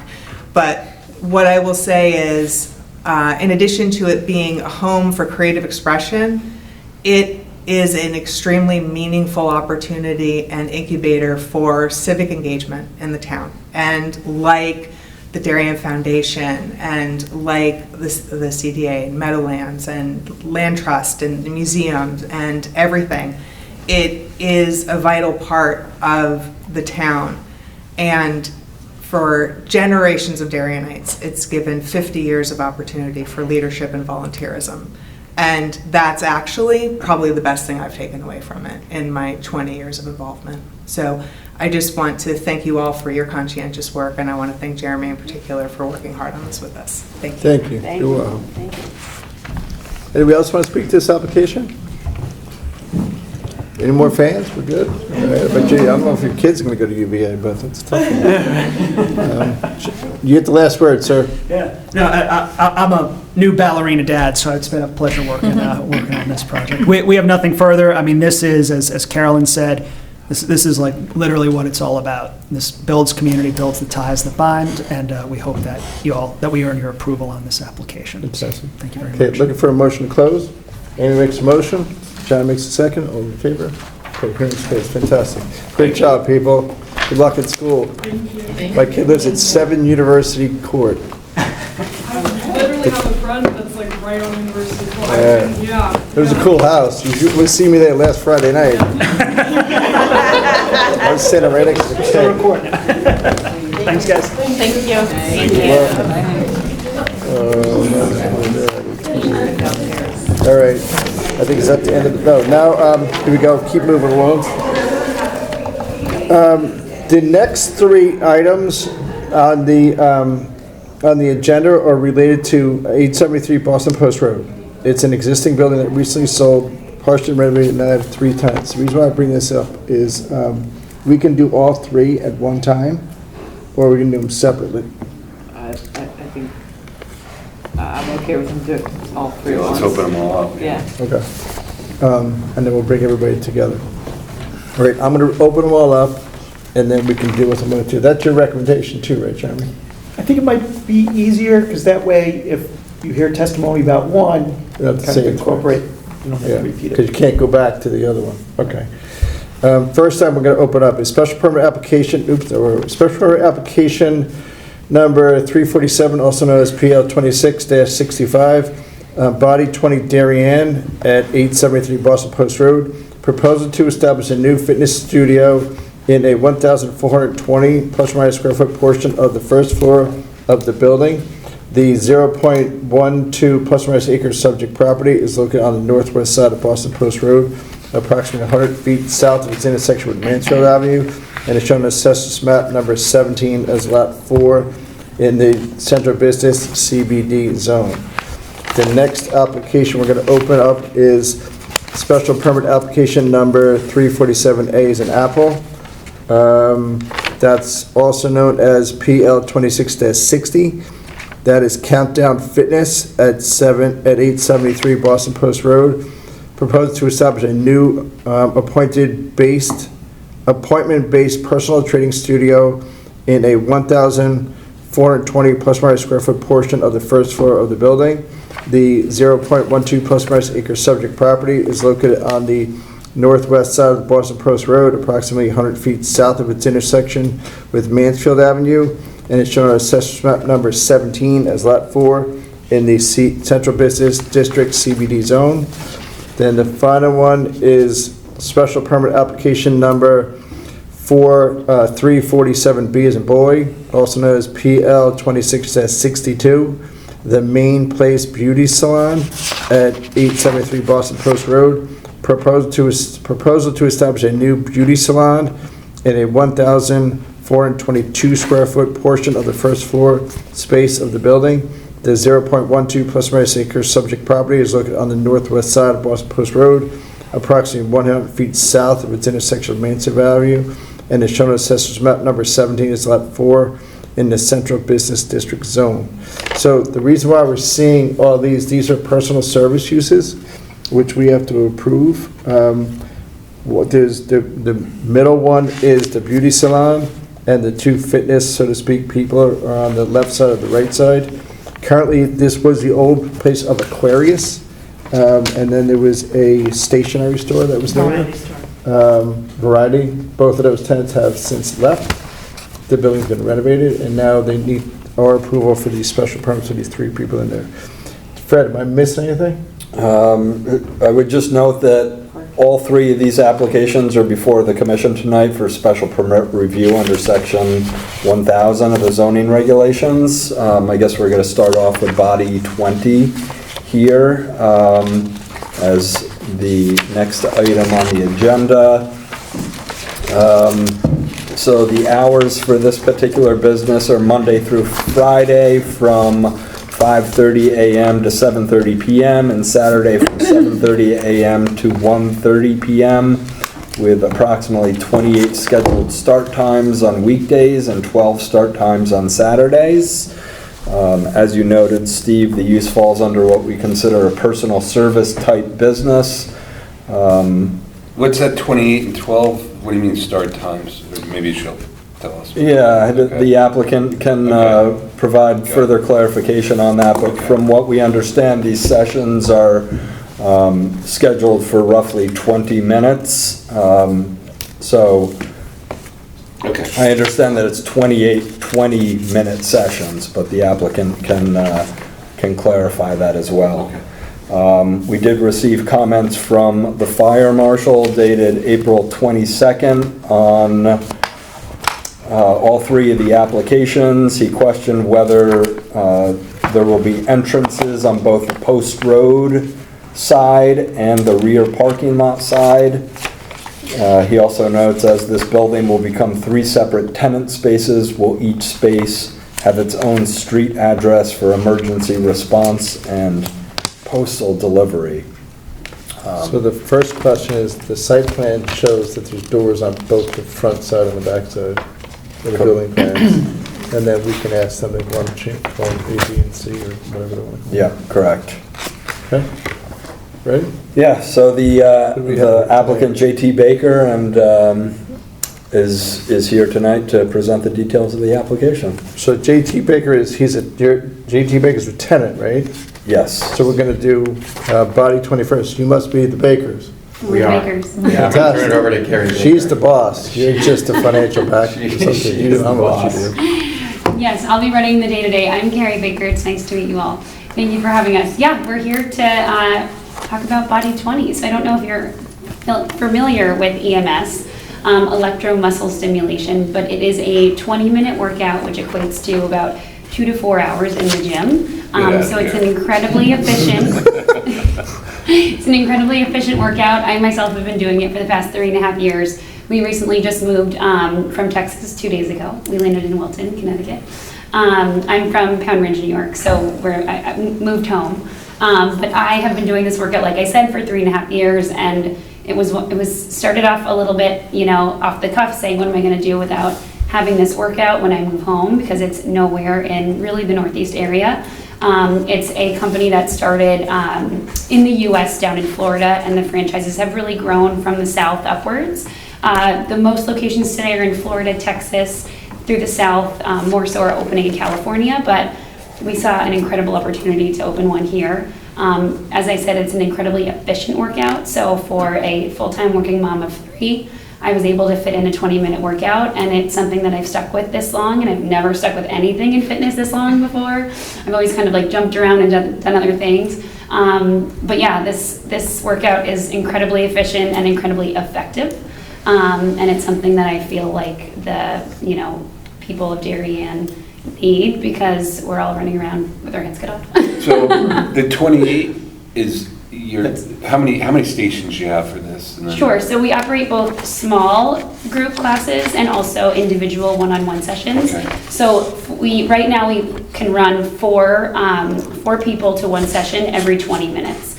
So they will operate on the half hour. You have to get into a suit and out of the suit, so it just takes a few moments to get in and out, and everyone kind of battery pack on and going. So it should be rotating every 30 minutes.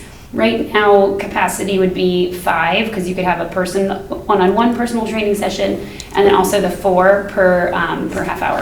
Is there good 28? There's 6 people in the facility at Exactly. once. Yep. The 28 is the theoretical total number of classes you could have a day. That's a top revenue. Yeah, if you schedule, revenue, that'd yeah. be great. Which we'd love for that to happen. Yeah. Is there a gap between the person leaving so they can pull out and the same, coming in? You said 30 minutes, but Yeah. you're changing though. Yep, exactly. There's like 5 minutes on each end to kind of Give you a little buffer. To give you a little buffer, Okay, exactly. perfect. So you're operating on schedule. Okay. There would be some overlap in crossover traffic between sessions. Yeah. We're trying to ascertain traffic requirements. Yes. Yep. So Parking requirements. So you think if there's 6 people in the space and you have overlap, that means there's technically going to be 11, right? Because there's 5 people, so then with only one person doesn't change. So that's the big thing. I mean, it's 2 instructors, theory. Yeah, I One think instructor for the Right, studio, those guys one are instructor for the. 14. Right. Or sorry, 12. 10 visitors and then 2 instructors that are in the building. Right, but then when I bring in another set, we're getting into semantics, but when you bring in another set, the 2 instructors aren't addition. Yep. That's where that's not an overlap. Right. So this is a franchise operation, right? Yes. Okay, our job is to make sure that you think you have enough parking, If you don't have enough parking, your business will not survive, Right. right? So I kind of, me personally, I watch the regulations and I also put it to the owner operator or the, you know, shopping center owner. Because you have to make sure your tenants have enough, your customers have enough space of parking, so. Yep. You know, I ran into one lady once, she goes, oh, I have to walk so far to my car. She just came out of a gym. I was like, okay. Get those You extra know, steps in. Yeah. So, Yeah, like Orange Theory puts in 15 minutes between their classes. Right. You know, so Right. that might be, is there a possibility that we put in Definitely. a bigger buffer? For sure. Yeah. Especially when you get started and then Yeah. as you refine your business and see how your Exactly, clients and- act, then you could come back. Yeah, and the way that the franchise also recommends it is there's a ramp-up period as well. Okay. So you will, I mean, ideally, it's every 30 minutes, but you will understand your flow of your studio. Okay. Yeah. okay, and it's the same instructor, it's not like Peloton when you want to go to, you know, Bev. Right, yep, it's the Wagner. same, it would be an instructor and a manager who is also an instructor in the studio all at the same time. And there's got to be some person that cleans the locker room, no? I think that's gonna be me. But what's he doing? He's, It's he's pretty, doing his job. it's pretty straightforward, so I think we're to go through all three of them and then come back. Do you have any questions, George? One that would apply to all three, I guess, would be, there is a parking area elevated behind you, right? Is that Yep. available to you? That's Parking? public parking, yeah. That's right. Mhm. What do we call it? There's the lower, what they call the lower Tilly lot, and then there's the middle Tilly lot, which is generally, my recollection is for employees. And then the upper Tilly lot's really behind the other spa, which faces West Avenue. Yeah, no, Here. okay. But most of the day-to-day customers would be in this lower, and the Yeah. employees would be in the middle. Thank you, I didn't remember those names. Good. Yeah, I don't know if they have names, but it's the one that's behind the old, I mean, I think Amy's Aptech is the legal representative for that building. It's the old bank branch from 2000. Yeah, I remember. Okay, Okay. cool. So that's available parking, that's key. You guys shift aside. Thank you. All right, next person's coming up. This is, who are we gonna do? Countdown Fitness. Hey, guys. Countdown How's it going? Fitness? Is that who you guys are? Yes, I'm Anel Jaffic. Welcome. Just give her your name and whatnot. Sure, Anel Jaffic. I am the owner and head instructor at Countdown Fitness. Welcome, sir. Thank you, thanks for having us, appreciate it. So I've never done this before. So I have two locations already. One is in Greenwich, which I've been there since 2014. And my first location, first private studio was open in 2018 on Greenwich Avenue. So I have no parking. So this is great. My sessions are 30 minutes. They are 2 people at a time at a studio. My studio is not your typical gym setting. The machines are custom made. It's dark, it's moody, it's comfortable, which is kind of the flow is 2 people at a time in and out. There's always a trainer in there, and that's max. There's no walk-ins. It's all by appointment, and you're a trainer the entire time. Okay. And then how many, all you're, if I'm on the post road, are you all the way to the left or all the way to the right? Oh, to the left. Looking at the building to the left. To the left, so you're next to a 3-story building, okay. Yeah. And what are your hours going to be? So mine are going to be 6:30 a.m. till about 12:30 and 1 p.m., and then we're done. Oh, wow, okay. So because they're 30-minute sessions, it's in and out. It doesn't, like currently I'm on Greenwich Avenue, there's a ton of restaurants, we never interfere with any of the afternoon stuff. Yeah. Our clients are mostly moms and dads who start early and moms who drop their kids off at school and all that, and then before 1 o'clock they have to pick up their kids. So those are our So your demographic is they drop off their kids at Pretty school, they go much. to you to work out for an hour, then they go to Starbucks? Oh, they have a lunch somewhere in between. Okay. And so his parking count is how many people total, you say? So it would be 2 clients and 2 trainers. Oh, So it's like 4? 4. And is there overlap where there's other people coming in? Yeah. So there will be next 2 clients will be coming in right after. So you're 6 total, kind of, So sort of. there's usually about 5 to 8 minutes of time in that 30-minute session where people can get in and out. Okay. Anything we ask this gentleman? Good. Okay. And you're used to Greenwich Avenue? Yeah, so we don't have issues there, and that could get crazy. Okay. Oh, yeah. And then I'm also in Westport as well. I was actually looking 2 years ago to open here. I couldn't find space, so I opened in Westport. Where are you in Westport, on Main Street? We're not on Main Street. We are off of Riverside. There's the Sylvan Tennis Courts, and there's like a white building across the street. There's a ton of fitness. Oh, I know where the tennis courts are, yeah. Yeah, so it's right, there's like a pillar building. It's right by the Yeah. gas station. Yeah. Yep, I got you. Yeah. There's a taco place right there. There's a taco place, yes. Okay. Thank you. Cool, of course. Next, Thank you, guys. you are the beauty salon. So, good evening, I'm Kim Galton, I'm actually the listing broker for the 3 spaces. Okay. And the Welcome. main place is withdrawing her application. She was supposed to do it already, but I can't do it for her. So she is not moving forward. Okay. So that space is still available for lease? Correct. Fantastic. Okay, got it. Thank you. All right. It makes it a little bit easy, but if the new guy is, is it intense use, that's fine. All right, so at the end of the day, it's parking. Do we know how many parking spaces are in that public lot back there? Because the other thing that's there is not the split of the 2 schools, after the 2 Huntington Learning Center, what's the other one that's there? Kumon, you start all the way at the end with the Shabul Rugs, but now it's something else, and then it was Kumon, Huntington, you have Barvita's in there. Barvita, there's a barber shop, and then starting from the other end, you have Neil Hauk Associates, an architect, and then you have Good Goods, Brown & Co. Brown & Co. So it's a So whole most of those other uses are afternoon uses. No, I mean, Well, Brown & certainly, Co. I think these, Brown & Co's coffee, Yeah. opening it early in the morning, there's not too many of those places, That none was of the right. retail places are open Yeah, early nothing's at open 6:30. before, I'd say 9-ish. Yeah. I Yeah, was just most of thinking, I those was things are- thinking Kumon and Huntington originally. Those are mostly afternoons, Yeah, you're correct. right, yeah. Okay. So that, the gym won't. Gym shut Downtown down. Fitness is gonna be fine, because everything's kind of winding down by when Kumon and the other get going. Great. And then, so it's, if we can. What are the hours of Body 20? What, which one? Body 20? Body Your 20. hours. 5:30 a.m. 5:30 to 7:30. 5:30 to 7:30. That's Monday through Friday, 7:30 to 1:30 All day, Saturday. so we can, in the deliberations, put in the, overlap. Oh, so they're both 5-10 just minute overlap, only mornings. Not Yeah. overlap, but space. You mean 7:30 at night? Require that. 7:30 at night. Yeah. Well, that's what we're anticipating. You get to be on TV. I'm sorry. That's what we're You can stay anticipating, there. yes, because we do anticipate, because of the 20-minute efficient workout, that there will be commuters that join us before work and after work, as we're hoping for too. So we will have most likely that lull in the middle of the day, Yep. but yeah, Yep. mornings and nights will be our high volume times. And no one goes to Brown and Co. at night, right? And all the No, kids, they're closed at 5 or 6. And not at 5:30 in the morning. kids I can don't, assure They you. don't have until 9. and there's nobody at Kumon and Huntington Learning Center at 6:30 at night, Doing right? deliberations. Okay. Okay, all right. Is there anybody in the general public who wants to speak to these applications? Okay. You have any questions, George? Nope. John?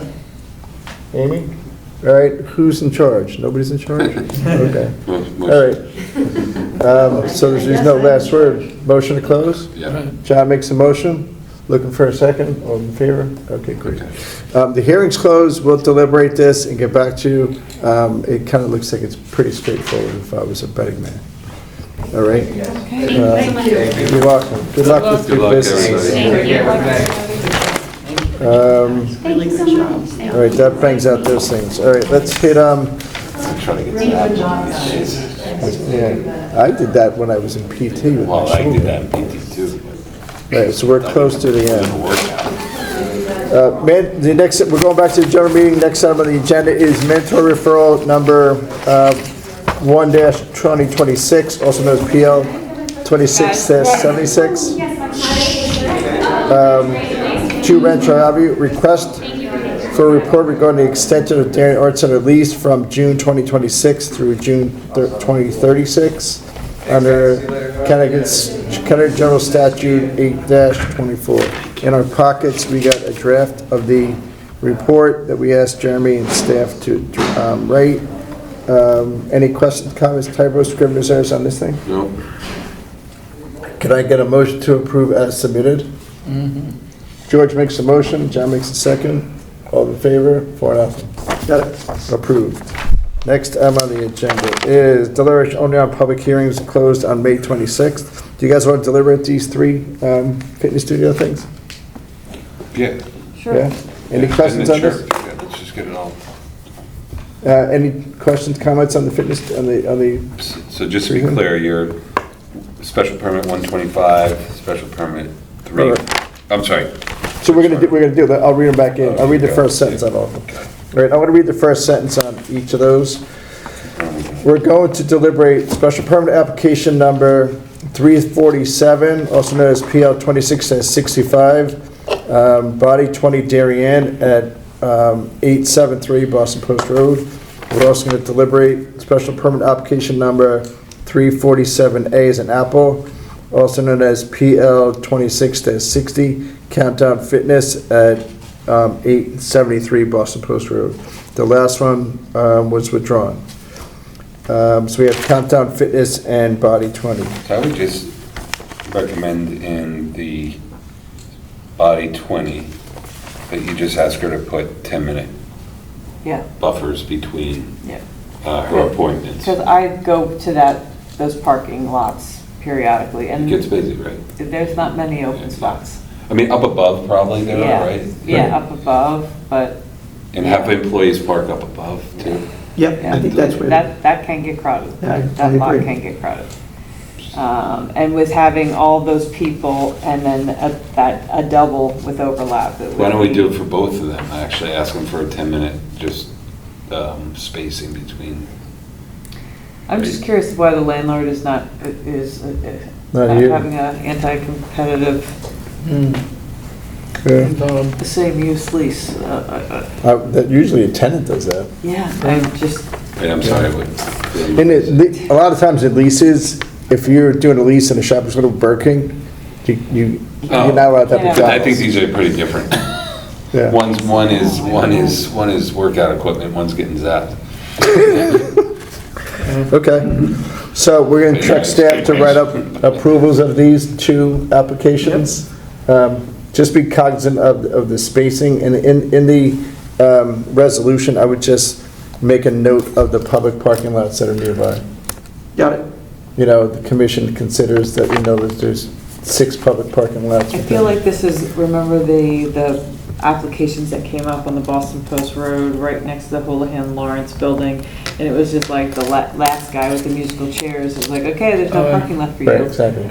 Remember, I feel like But next that- one, But see, the difference between that building is, that building has its own dedicated parking out front, and there's 12 spaces. Yep. And everybody was gonna use This 2. one has public lots around in the vicinity, in theory. Okay, all right. Okay? Got it. Great. I would rather punt the church till next time. So I just want to look at that stuff again.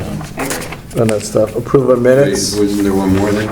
Art Center. Art Center. Let's do the art center, right? Is there a problem with that? Yep. We're going to deliberate special permit application number 125B as in boy, parentheses 5, also known as PL 26-61, Darien Art Center, 2 Rancho Road. The art center wants to tweak a couple items. Classes are going from 16 to 20. Have birthday parties on Saturdays. Be able to use any doors that they want to use.